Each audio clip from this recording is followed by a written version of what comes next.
Game is scoreless. We're in the opening inning. His was the voice of the Tigers, the voice of summer in Detroit and the state of Michigan for 42 years. And it is long gone. A home run for Cecil Fielder. Ernie Harwell grew up in Georgia, overcoming a childhood speech impediment to become a legendary broadcaster, one of baseball's very best. Oh, he stood there like the house by the side of the road and watched it go by. Ernie was there to see Jackie Robinson perform at the peak of his career. He had the privilege of watching and getting to know most of the game's greatest players, from Ruth to DiMaggio to Willie Mays. He called Mays the best he ever saw. Harwell came to Detroit in 1960 from Baltimore. He replaced the popular Van Patrick behind the radio microphone. Over the years, Ernie worked with a handful of partners in the broadcast booth. He spent the most time, 19 seasons, with Paul Carey, the two men night after night sitting side by side in their cramped home away from home at the corner of Michigan and Trumbull. To bring us up to date, here's Paul Carey. One of the highlights of my association with Ernie was that Hall of Fame ceremony, because people, a lot of them didn't know who Ernie Harwell was. Baseball is cigar smoke, hot roasted peanuts, the sporting news, ladies' day down in front. Take me out to the ball game in the Star-Spangled Banner.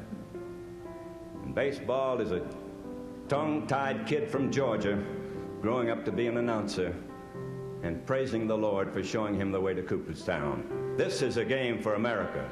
Still a game for America, this baseball. Thank you. By the end of that ceremony, they knew who Ernie Harwell was. There's a swing and a fly ball to center. Here comes Flood digging hard. He almost fell down. It's over his head. The Tigers' 1968 World Series triumph ranks among Ernie's career highlights. Kirk Gibson's second home run in Game 5 clinched the 1984 World Series for the Tigers. Folks, I've had the greatest job in the world. I broadcast the game I love. I've called the actions of the outstanding stars of my era. That was Ernie addressing fans during a tribute at Tiger Stadium late in the 1991 season, expected to be his last with the Tigers. The ball club and radio station WJR made the surprising decision not to extend Ernie's contract beyond that season. So it was a surprise, but there's no bitterness on my part. When Mike Ilitch bought the Tigers, rehiring Ernie was one of his first and most popular moves. He then worked through the 2002 season, signing off for good on September 29th. I leave you with a deep sense of appreciation for your long-time loyalty and support. He had a public persona by virtue of his position with the Tigers, but Ernie had his priorities in place. His Lord and Savior, Jesus Christ, was number one in his life, followed closely by his life partner, his wife, Lulu. Well, we've been together now since August of 1941. And she's the best thing that ever happened to me.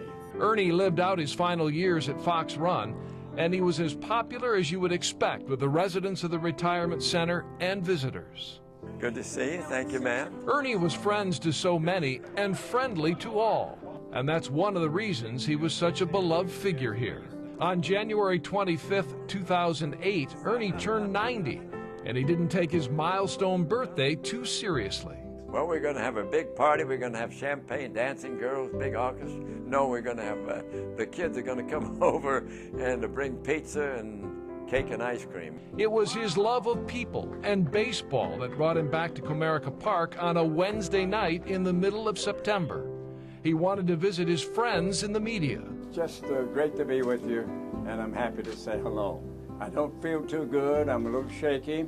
But he also made it a point to thank fans. And I certainly want to thank you from the depth of my heart for your devotion, your support, your loyalty, and your love. Thank you very much, and God bless you.